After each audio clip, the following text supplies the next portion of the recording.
আসসালামু আলাইকুম। স্বাগত জানাচ্ছি আমার ইউটিউব চ্যানেল আপন বারান্দায়। আশা করছি আপনারা সবাই ভালো আছেন।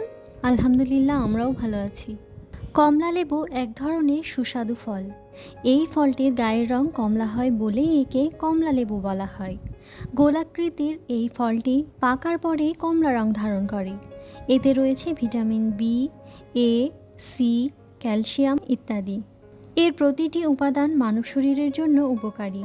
কমলা লেবু খাওয়ার পর কমলার খোসা ফেলে দেবেন না, কারণ এর অনেকগুলো উপকারিতা আছে। কমলা লেবু কতটা উপকারী ফল তা আমরা মোটামুটি সবাই জানি। কমলা লেবু যেমন খাওয়া হয়, তেমন তার খোসাও কিন্তু বিভিন্ন কাজে ব্যবহার করা হয়, যার উপকারিতা অসীম।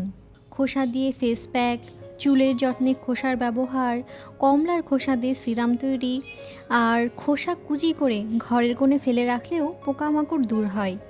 সেই সাথে এই খোসা কিভাবে গাছের জৈব সার হিসেবে ব্যবহার করবেন তা কি জানা আছে? না থাকলে ভিডিওটি দেখে নিতে পারেন। আমি এখানে 4টা কমলা লেবুর খোসা নিয়েছি। আপনারা চাইলে রোদে শুকিয়েও নিতে পারেন, আবার নাও নিতে পারেন। আমি এখানে কিছু খোসা রোদে শুকিয়ে নিয়েছি, আবার কিছু এমনিই নিয়েছি। খোসাগুলোকে টুকরো করতে করতে চলুন জেনে নিই এই খোসার উপকারিতা। গাছের নাইট্রোজেন ও মাইক্রোনিউট্রিয়েন্ট এর ঘাটতি পূরণ করে এই কমলা লেবুর খোসা। প্রচুর পরিমাণে গাছে ফুল ও ফল আনতে সাহায্য করে। ক্ষতিকারক পোকামাকড়ের হাত থেকেও রক্ষা করে এই সারটি। তো এই ভিডিওতেই জানতে পারবেন কিভাবে খুব সহজেই জৈব সারটি তৈরি করবেন, কিভাবে ব্যবহার করবেন এবং কিভাবে ব্যবহার করা উচিত নয়। আপনারা দেখে নিয়েছেন আমি ছোট ছোট টুকরো করে নিয়েছি। ছোট ছোট টুকরো করার কারণ হলো খোসা দ্রুত পানির সাথে মিশে যাবে এবং পাত্রে রাখতেও সুবিধা হবে।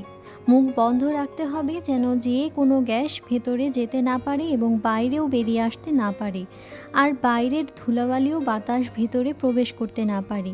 ছায়াতে রাখতে হবে, মাঝে মাঝে ঝাঁকিয়ে নিতে হবে। 5-6 দিন এভাবে রাখলেই চলবে। এখন যে ভিডিওটি দেখছেন এটা আসলে 6 দিন পর। আমি মাঝে মাঝে শুধু পানিটাকে একটু গুলিয়ে দিয়েছি, তারপর আবারও মুখটা বন্ধ করে ছায়াযুক্ত স্থানে রেখেছি। 6 দিন পর ঢাকনা খুলে পানিটাকে ছেঁকে নিতে হবে। পানিটা ছেঁকে নেওয়ার পর তার সাথে সমপরিমাণ পানি অ্যাড করতে হবে। অবশ্যই আপনারা সমপরিমাণ পানি অ্যাড করে তারপরেই গাছে ব্যবহার করবেন, নয়তো গাছের ক্ষতি হতে পারে। এই সারটা আপনারা যে কোনো গাছে ব্যবহার করতে পারবেন, আর অবশ্যই 15 দিন পর পর ব্যবহার করবেন। বৃষ্টির দিনে ব্যবহার করতে যাবেন না। আর চাইলে শুধুমাত্র গাছের গোড়ায় না, স্প্রে করেও দিতে পারেন। স্প্রে করার ক্ষেত্রে লিকুইড সোপটা মিশিয়ে নিয়ে তারপর ব্যবহার করবেন। আর মনে রাখবেন, সরাসরি একদমই ব্যবহার করবেন না। অবশ্যই সমপরিমাণ পানি অ্যাড করে তারপর ব্যবহার করবেন। এই যে আমার সারটা ছেঁকে নেওয়া শেষ। এখন আমি এর সাথে সমপরিমাণ পানি অ্যাড করে নেব। আমি জানি না আপনারা আমার ভিডিওটি এখন পর্যন্ত দেখছেন কি না। যদি দেখে থাকেন তাহলে অবশ্যই লাইক, কমেন্ট এবং শেয়ার করতে ভুলবেন না। আর ভিডিওটি ভালো লেগে থাকলে অবশ্যই চ্যানেলটি সাবস্ক্রাইব করে দিবেন। আর আপনারা যারা আমার ফেসবুক পেজ শিল্পমেলা থেকে ভিডিওটি দেখছেন তাদেরকেও জানাচ্ছি অসংখ্য ধন্যবাদ। চাইলে আপনারা পেজটিকে ফলো করে দিতে পারেন। কমলা লেবুর খোসার এই জৈব সারটা ব্যবহার করার পূর্বে অবশ্যই মাটিটাকে একটু খুঁচিয়ে নেবেন। এতে করে সারটা মাটির সাথে খুব ভালোভাবে মিশে যাবে। অতিরিক্ত সারটি ব্যবহার করতে যাবেন না। যতটুকু প্রয়োজন ঠিক ততটুকুই ব্যবহার করবেন। এটি অবশ্যই বিকেলে ব্যবহার করবেন, কড়া রোদে ব্যবহার করতে যাবেন না। ফুল বা ফল ইনডোর অথবা আউটডোর যে কোনো গাছে এটি ব্যবহার করতে পারবেন।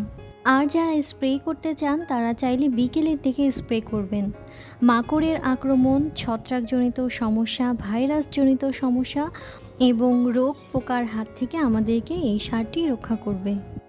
আজকের ভিডিওটি তাহলে এই পর্যন্তই। আগামী ভিডিও দেখার আমন্ত্রণ জানিয়ে আজ এখানেই বিদায় নিচ্ছি। আল্লাহ হাফেজ। আসসালামু আলাইকুম।